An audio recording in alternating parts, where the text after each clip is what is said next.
Selamat bertemu kembali mahasiswa sekalian.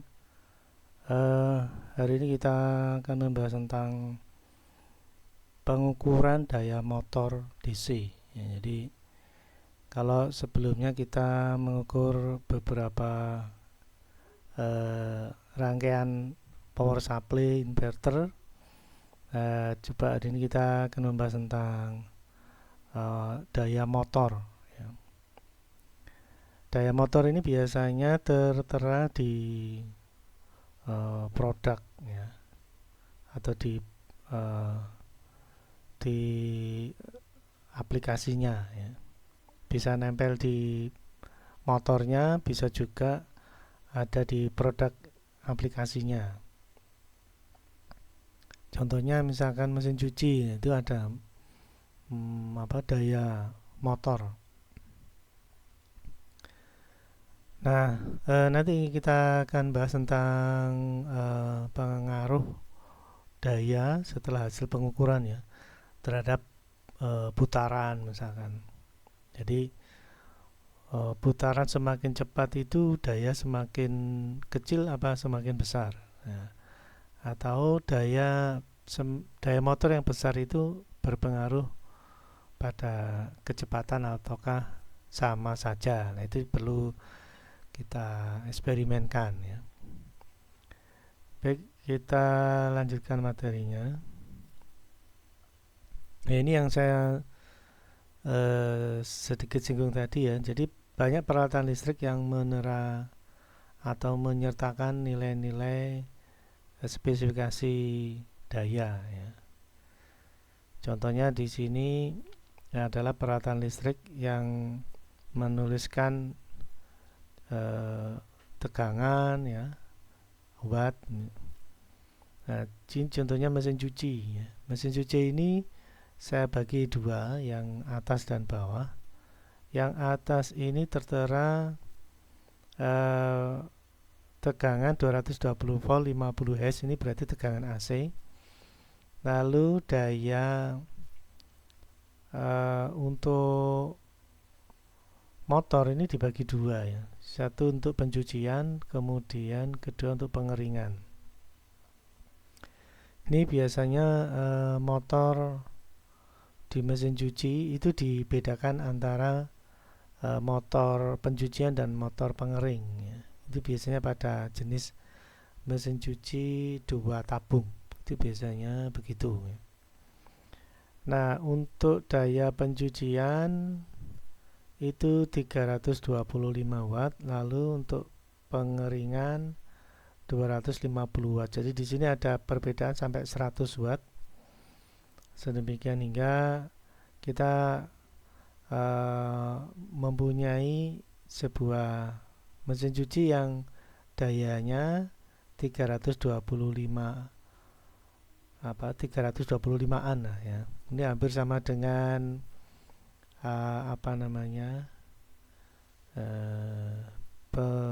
alat itu loh,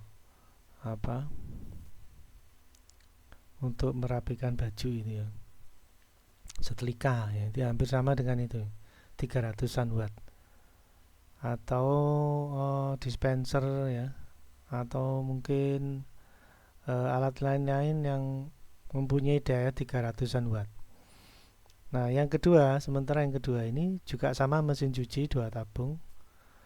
Tegangannya juga sama 220 volt, frekuensi 50 Hz, berarti ini AC 220 volt.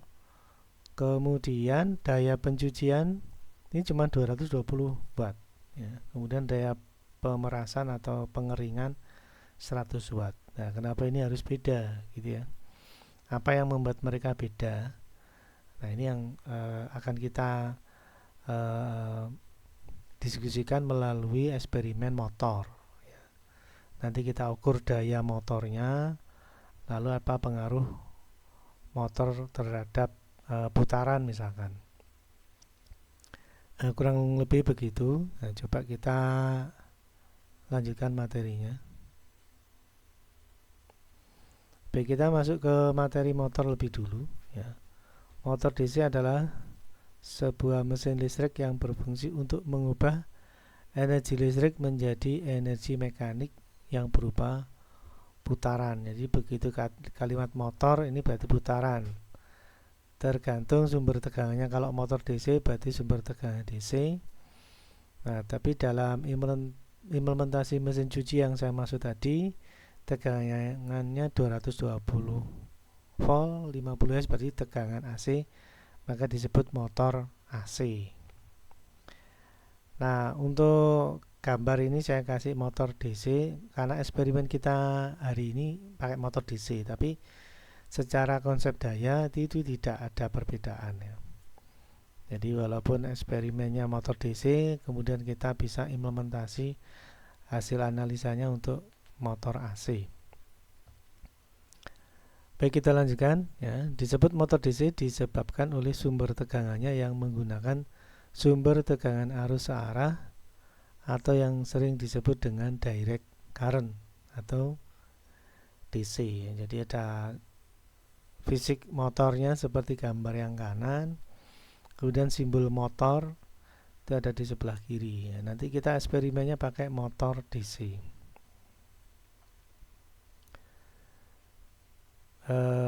Untuk materi kita lanjutkan aja. Nah, sekarang kita masuk ke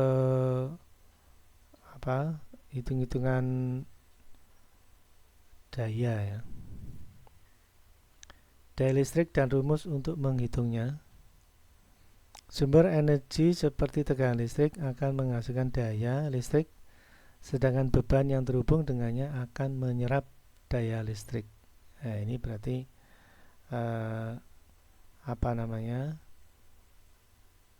sumber energi atau tegangan itu akan diserap oleh beban ya. Dalam hal ini ya eksperimen kita motor ya, berarti bebannya adalah motor. Kemudian daya listrik adalah tingkat konsumsi energi dalam sebuah sirkuit atau rangkaian listrik. Jadi daya listrik itu apabila besar, maka konsumsi energi listrik juga besar. Kemudian daya listrik yang kecil, maka konsumsi energi listrik akan kecil. Nah, ini contohnya adalah lampu pijar menyerap daya listrik yang diterimanya dan mengubah menjadi cahaya. Jadi kalau dihubungkan antara yang ini daya listrik menyerap tingkat konsumsi energi, maka kalau lampu itu daya besar, maka cahayanya akan terang ya. Jadi mengubah daya tersebut menjadi cahaya yang lebih terang dibanding dengan lampu dengan daya yang lebih kecil ya. Jadi kalau misalkan kita punya lampu 5 watt ya akan lebih redup, dan agar lebih terang kita pasang lampu misalkan 15 watt. Nah, itu jauh lebih terang. Sehingga daya itu menentukan terang atau redupnya lampu. Baik, kita lanjutkan lagi. Nah, untuk rumus daya ya, itu daya sama dengan tegangan kali arus. Bisa juga tegangan sama dengan arus kuadrat kali hambatan. Atau bisa juga daya sama dengan tegangan kuadrat dibagi hambatannya ya. Namun akan kita coba dengan persamaan ini ya. Daya sama dengan tegangan kali arus yang mengalir dalam sebuah motor misalkan. Nah, itu daya ya. Kemudian untuk pengertian, P ini adalah daya listrik dengan satuan watt, kemudian V itu adalah tegangan listrik dengan satuan volt ya, simbolnya V. Kalau watt simbolnya V ya. Kemudian I itu arus listrik dengan satuan ampere, simbolnya A. Nah, jadi nanti kita akan terbiasa dengan istilah P sama dengan V kali I. Itu berarti daya sama dengan tegangan dikalikan arus yang mengalir.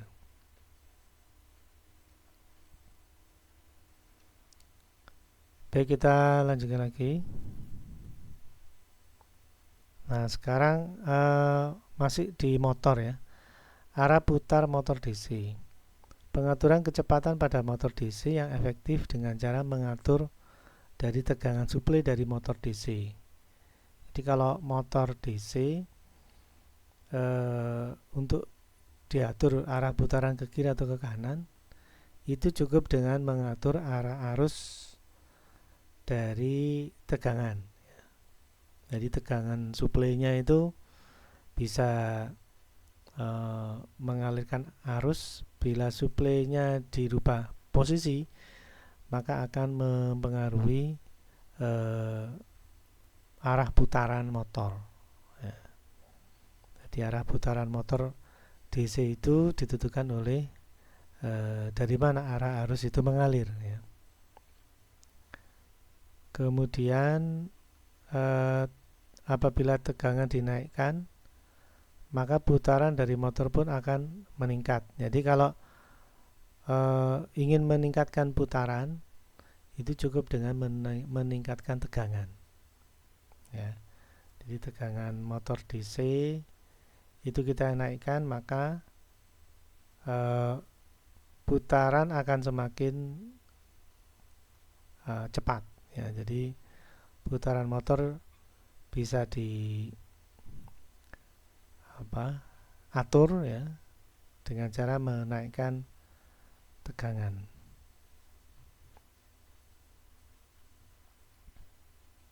Baik, kita lanjutkan lagi.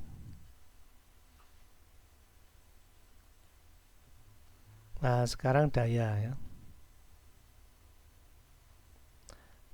Daya adalah gaya yang dihasilkan oleh motor ya.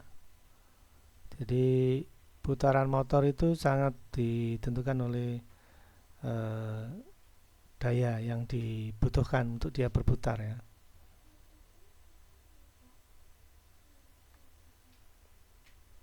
Jadi daya adalah gaya yang dihasilkan oleh motor untuk memutar rotor pada kecepatan nominal. Daya yang dihasilkan motor tergantung dari beban yang diberikan kepada motor, sebagaimana pula porsi yang diberikan oleh terminal jangkar juga tergantung dari beban yang diberikan. Ya, jadi ada motor itu ada statis, istilahnya medan elektromagnetik yang permanen dan medan magnet yang permanen dan medan magnet yang ditentukan oleh besaran arus yang diberikan pada motor. Nah itu ya, jadi sebagaimana pula pembahasan yang sebelumnya, jadi daya motor itu mempengaruhi kecepatan motor karena akan mempengaruhi, ini secara teknis ya, itu mempengaruhi medan magnet yang ditimbulkan. Nah jadi tegangan yang ditimbulkan itu akan mempengaruhi putaran karena medan magnet yang ditimbulkan akan berubah seiring dengan tegangan yang diberikan. Nah, itu adalah konsep dari pengaturan kecepatan motor. Kemudian berikutnya, daya pada motor DC untuk daya input dapat dihitung menggunakan rumus daya sama dengan tegangan kali arus yang mengalir. Nah, ini akan kita gunakan untuk eksperimen kita hari ini ya. Baik, kita lanjutkan lagi materinya. Nah, lalu ini pertanyaannya, bagaimana dengan kecepatan motor DC ya? Pengaturan kecepatan adalah sebuah perubahan kecepatan berputar yang disengaja sesuai dengan nominal tertentu yang diperlukan untuk pekerjaan yang spesifik. Ya, ini pengertiannya ini sesuai dengan arus yang mengalir, lalu pekerjaan spesifik itu ya berputar ya. Jadi berputarnya itu ditentukan oleh atau ditentukan oleh besaran arus yang mengalir ya.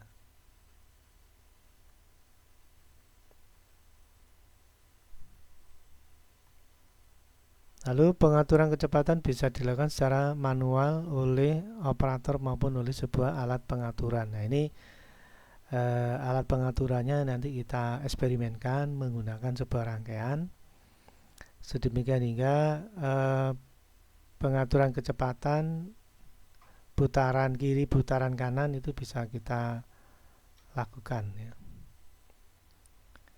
Baik, lanjutannya pengaturan kecepatan motor DC dapat dilakukan dengan cara mengatur tegangan.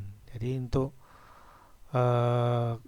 kecepatan putar ya kita menggunakan suplai ya, suplai tegangan yang diberikan itu kita akan atur ya, diperbesar atau diperkecil ini.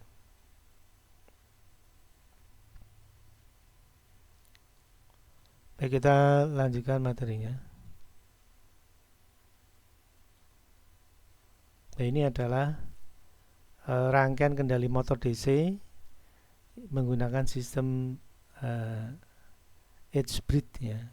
Jadi seolah ini huruf H gitu. Nah, kalau misalkan Anda lihat di situ ada motor ya. Ada motor dan di sini ada beberapa transistor yang digunakan untuk mengatur arus ya. Apakah dari kiri motor kemudian mengalir ke kanan ya. Kemudian bisa juga mengalir dari kanan lalu ke kiri motor. Nah, itu bisa juga. Nah, kalau kita atur putaran motor ke kiri atau ke kanan cukup menggunakan transistor ya. Jadi kalau putaran ke kanan ya mengaktifkan transistor yang kiri atau berapa ini Q1 ya, mengaktifkan Q1, kemudian mengaktifkan Q4 sehingga mengalirlah arus DC dari Q1 menuju motor dan terakhir di Q4. Lalu untuk mengatur putaran motor dari kanan ke kiri ya, maka kita mengaktifkan Q3 dan Q2 ya, untuk membuat aliran arus dari tegangan menuju Q3 ke motor lalu Q2. Jadi tergantung bagaimana mengalirkan arus ke motor itu dari kiri ke kanan atau kanan ke kiri. Nah, itu akan mempengaruhi arah putaran motor ya. Jadi arah putaran motor bisa kita atur ya.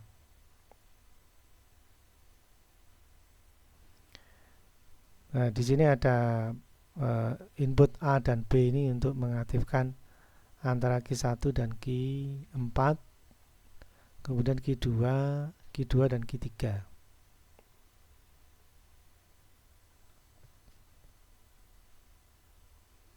Nah, itu adalah konsep pengaturan putaran motor ya. Baik, kita lanjutkan lagi.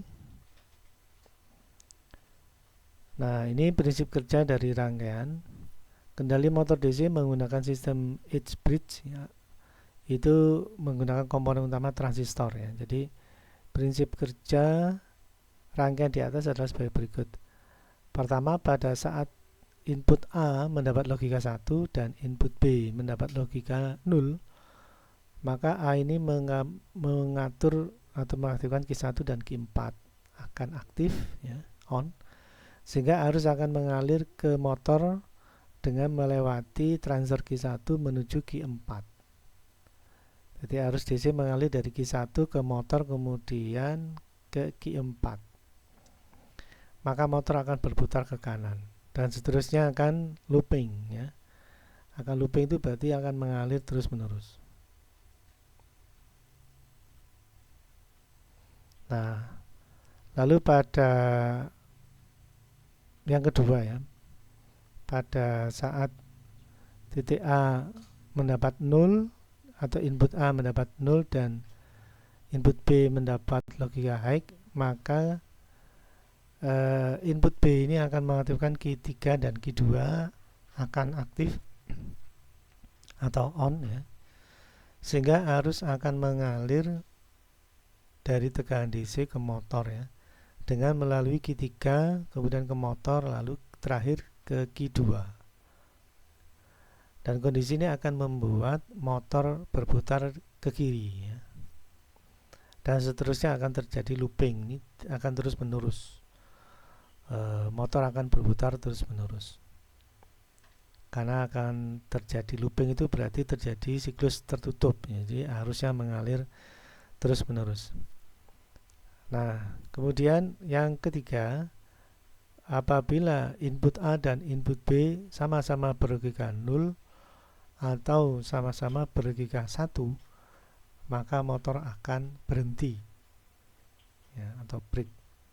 Jadi motor itu bisa kita arahkan putar ke kiri maupun ke kanan dan bahkan berhenti ya, dengan mengatur input A dan input B, yang mana itu akan mengatur motor akan bergerak kiri ke kanan atau berhenti. Nah, ini sangat menarik sekali untuk dieksperimenkan ya. Coba kita lanjutkan materinya. Nah, ini adalah rangkaian untuk tujuannya mengukur daya motor ya. Jadi ini driver motornya ya. Driver motornya, kemudian Anda perhatikan ini jalurnya ada 4 transistor ya. Jadi 4 transistor itu untuk Q1, Q4 ini dikendalikan oleh input A. Kemudian Q3 dan Q2 ini dikendalikan oleh input B. Ya, jadi A dan B ini masing-masing mengatur A itu Q1 dan Q4, lalu B ini Q3 dan Q2. Keduanya untuk kedua input ini untuk mengatur putaran motor kiri kanan atau berhenti. Nah, sesuai dengan eksperimen kita, ini kita tambahi dengan alat wattmeter istilahnya ya. Jadi di sini kita ada volt dan ampere di sini. Voltnya itu untuk ukur tegangan yang mensuplai motor, kemudian ampernya ini untuk mengatur arus yang mengalir dari motor ya, karena posisi seri maka besarnya adalah sama. Nah, ini akan kita coba ya, kita eksperimenkan. Baik, kita lihat rangkaiannya ya.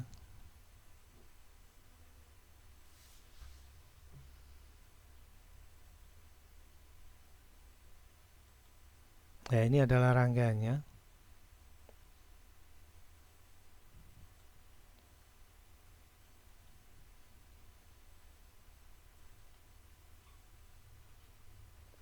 Ini kalau kita perbesar ya.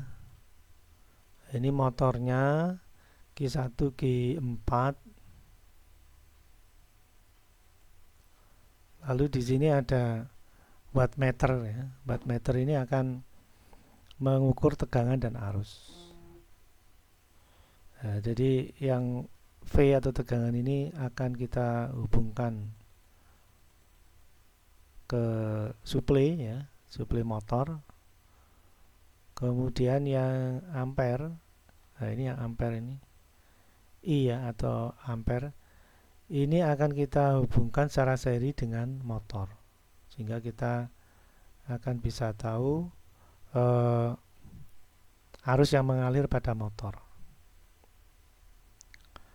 Baik, kita lanjutkan lagi. Nah, kebetulan motor ini kita coba saya kembali ke PowerPoint ya. Nah, ini motornya ini kita pilih 6 volt DC ya. Jadi spesifikasi motor yang kita gunakan itu adalah 6 volt DC. Jadi sekarang sudah lengkap spesifikasi eksperimen kita, suplainya 6 volt ya. Kemudian motornya juga 6 volt.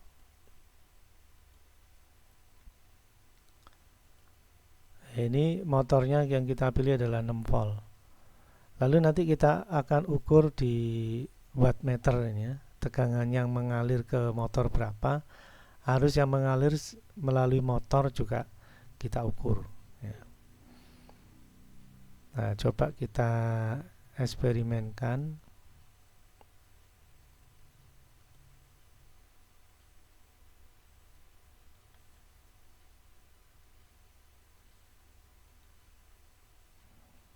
Ya, ini yang tadi kita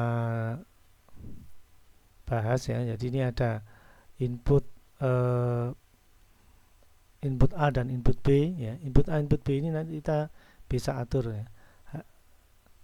Kalau ke atas itu high, kalau ke bawah low ya. High low high low. Kemudian yang B juga gitu, high low high low. Nah, nanti dari input A dan B ini kan akan kita apa namanya bisa atur kecepatan motor, bisa atur arah putaran motor ya.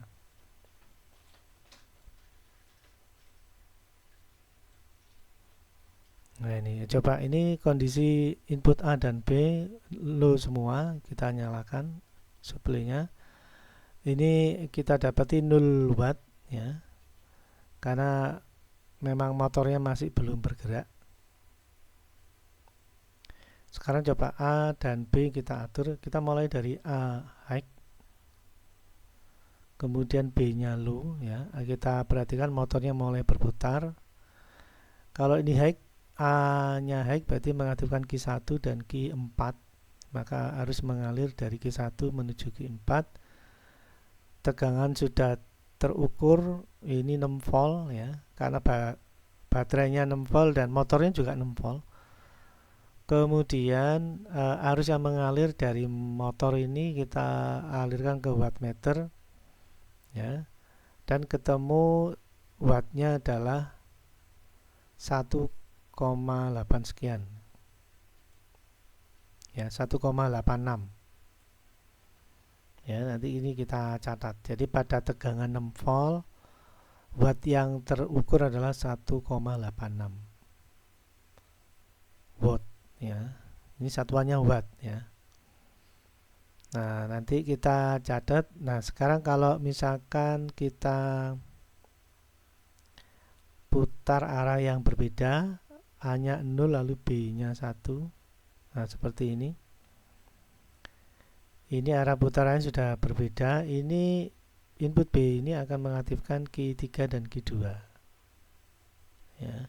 Jadi tegangan dari baterai mengalir ke Q3, lalu ke motor, terakhir ke Q2, lah setelahnya dialirkan ke wattmeter untuk diukur arusnya, dan ternyata hasil ukur untuk arah yang berbeda dari sebelumnya 1,86 watt.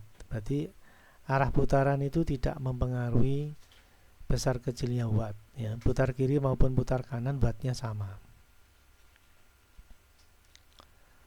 Itu eksperimen kita, putaran kiri putaran kanan. Nah, sekarang untuk menghentikan tadi sudah kita eksperimenkan, berhenti dengan kondisi A dan B 0 ya. B nya coba sandulkan. Nah, ini motor berhenti dan wattnya 0, jadi tidak ada arus yang mengalir pada motor. Jadi yang kita ukur itu memang wattnya, walaupun tegangannya sudah mensuplai 6 volt, tapi kalau arusnya itu 0, maka wattnya juga 0, atau tidak ada tidak ada aliran tidak ada aliran arus yang mengalir. Nah, ini eksperimen kita putaran kiri, putaran kanan, dan mengukur wattnya, dan ternyata wattnya tidak berpengaruh untuk putaran kiri maupun putaran kanan karena hasil ukurnya sama. Nah, sekarang kita eksperimen yang berikutnya, menaikkan kecepatan ya dengan cara menaikkan tegangan DC ya. Sekarang kita off dulu rangkanya. Nah, ini kita naikkan tegangannya semula 6 volt menjadi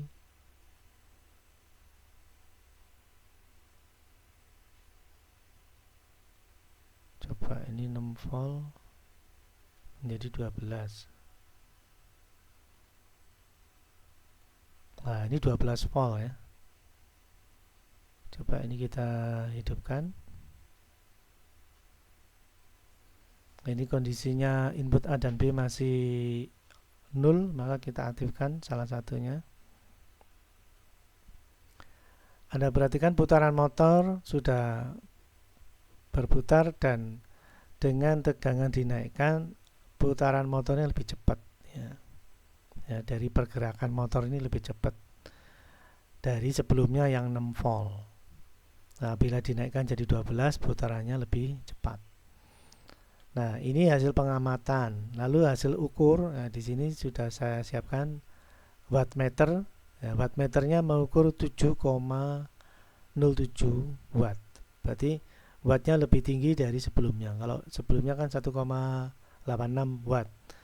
Nah, sekarang kalau untuk 6 volt 1,86 watt. Nah, sekarang bila dinaikkan 12 volt, ternyata wattnya naik menjadi 7,07 watt.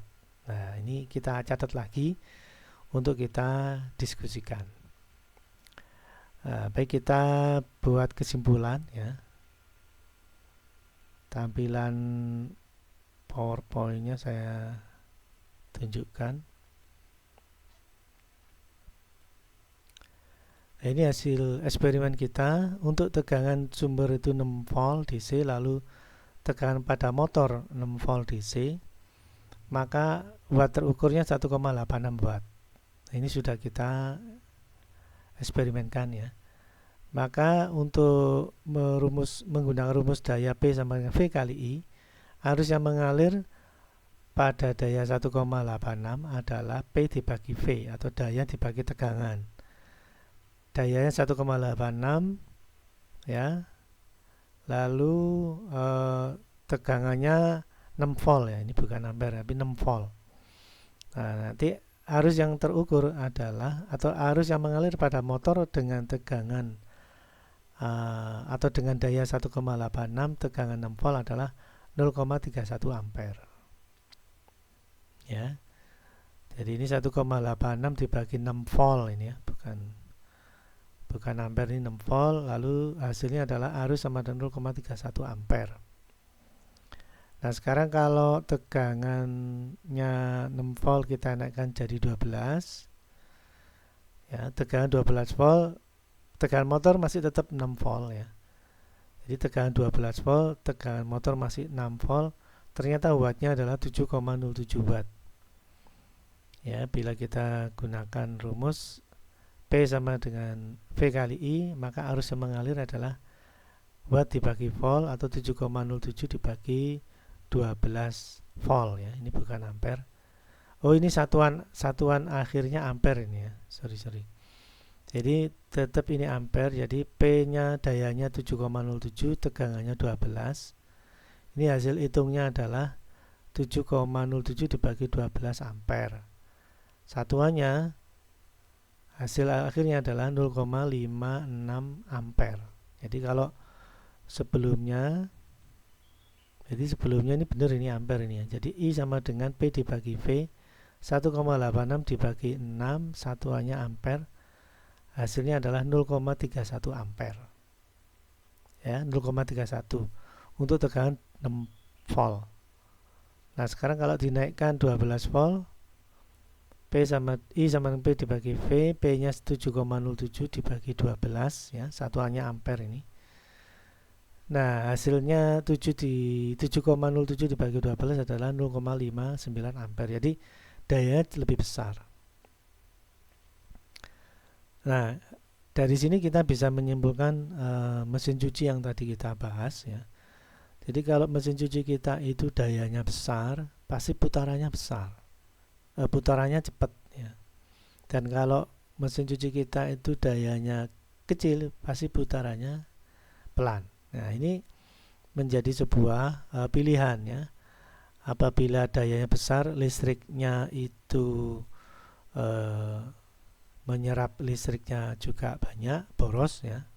Tapi putaran motornya apa cepat ya. Nah, ini cocok untuk misalkan Anda usaha laundry ya itu ya.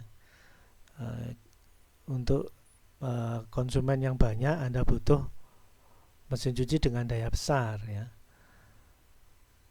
Tapi kalau misalkan Anda di rumah tidak butuh eh, cucian yang banyak, maka tidak butuh putaran motor mesin cuci yang maka yang kita butuhkan putaran motor yang pelan aja gitu ya. Jadi kalau di rumah ya Anda cari daya mesin cuci yang kecil.